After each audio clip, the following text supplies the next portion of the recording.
हरियाणा राज्य महिला आयोग की चेयरपर्सन रेणु भाटिया ने आज फरीदाबाद के सेक्टर 12 स्थित लघु सचिवालय में समाधान शिविर का आयोजन किया गया। इस मौके पर उन्होंने महिलाओं से जुड़ी विभिन्न समस्याओं और शिकायतों को सुना और संबंधित विभागों से त्वरित से कार्रवाई के निर्देश दिए। वहीं रेणु भाटिया ने कहा कि महिला आयोग का उद्देश्य पीड़ित महिलाओं को न्याय दिलाना और उनकी समस्याओं का मौके पर समाधान करवाना है।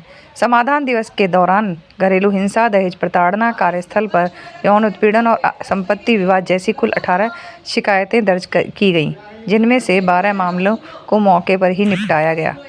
उन्होंने अधिकारियों को सख्त निर्देश दिए कि महिला संबंधी मामलों में कोई लापरवाही नहीं बरती जाए और पीड़िताओं को समय पर न्याय मिले। इस अवसर पर महिला थाना पुलिस, समाज कल्याण विभाग, विधिक सेवा प्राधिकरण और अन्य संबंधित विभागों के अधिकारी भी मौजूद रहे। वहीं रेणु भाटिया ने यह भी कहा कि एक मामला और सामने आया है जिसमें एक महिला है जो नकली कार्ड बनाकर अपने आप को हरियाणा की वुमेन कमीशन की चेयरपर्सन बता रही है। इस मामले पर भी संज्ञान लिया जा रहा है और इस तरीके के कार्ड बनाकर लोगों को बेवकूफ़ बनाने वाली महिला के खिलाफ भी कार्रवाई की जाएगी। साथ ही उन्होंने अपील करते हुए कहा कि यदि कोई भी इस तरीके की हरकत करता है, किसी को भी इसका पता चले तो तुरंत महिला आयोग को शिकायत करे। हरियाणा में अभी कोई दूसरी महिला आयोग की चेयरपर्सन नहीं है। आज हमारी फरीदाबाद रूटीन हियरिंग थी जिसमें हमारे पास आज 18 मामले थे और 3 नए केसेस आए हैं जिनको हमने फर्दर डेट देकर रिकॉर्ड में ले लिया है।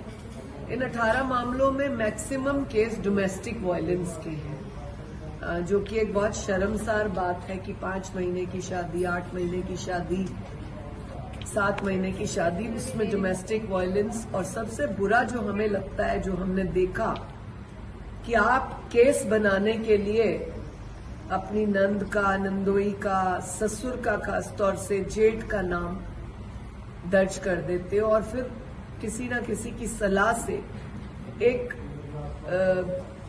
बात जरूर इसमें डालते हो कि हमारा हाथ पकड़ा या इस तरह की बात।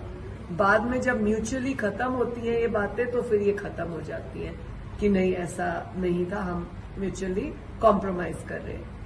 मैं आप चैनल के माध्यम से एक बात जरूर करना चाहूंगी समाज में रहने वाले लोगों को कि आपके साथ दिक्कत जरूर हो सकती है और दिक्कतें हैं तभी पुलिस है, तभी महिला आयोग है, लेकिन उन दिक्कतों को एक गलत दिशा और नया रूप देना और अननेसेसरली ब्लेम लगाना इस तरह से ना करें, क्योंकि जब डिटेल इंक्वायरी होती है या किसी ऐसे केस में जिसमें आपने इस तरह के इल्जाम लगाए, जब वो फॉल्स एलिगेशन पाए जाएंगे तो जिसने कंप्लेन करी है उसके खिलाफ भी 182 बनेगी और हमने हरियाणा में कई इस तरह के बनाए भी हैं।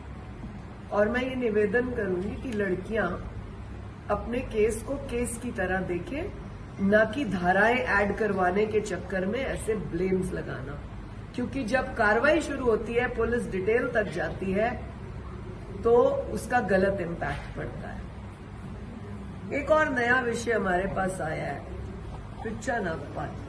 रिचा नागपाल नाम से कोई फरीदाबाद में लड़की है जो हमें पता लगा जिसने नकली कार्ड भी बनवाए हैं और वो आजकल अपने आप को मतलब वुमेन कमीशन की चेयरपर्सन कहने लगी है।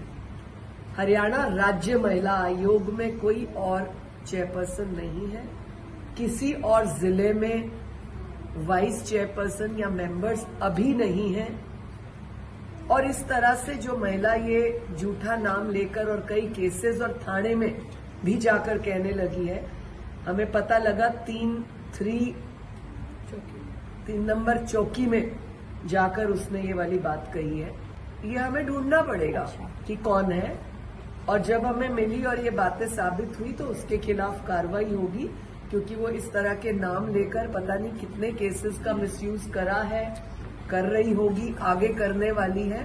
तो ये विषय रोकने का और देखने का है, जिसके ऊपर हम सख्त कड़ी कार्रवाई करेंगे। तो अगर हमें पता लगेगा कि वो कौन है, हम उसको ट्रेस कर रहे हैं, ये जो भी होगी हम उसे पकड़ कर लाएंगे। इसी तरह हमें बहुत पहले भी किसी ने कहा था कोर्ट के बाहर एक लेडी खड़ी होती है, वो अपने आप को चेयरपर्सन बोलती है। ऐसे हमने आज पुलिस को कहा है कि हमें पता करके बताएं ये कहाँ रहती है, क्या है, उसके बाद हम उसके खिलाफ कार्रवाई करेंगे। कितने समय और आप लोगों के माध्यम से पूरे हरियाणा की जनता को अवेयर करना चाहते हैं कि इस तरह से कोई झूठा कार्ड बनवाए, नाम ले, उसकी तुरंत हमें कंप्लेन करें, किसी रिकॉर्डिंग के साथ, किसी सबूत के साथ, और किसी न किसी केस का जो वो हवाला देती है उसके साथ हम तक वापस पहुंचे। शिकायत के हमारे ऑलरेडी नंबर्स हैं।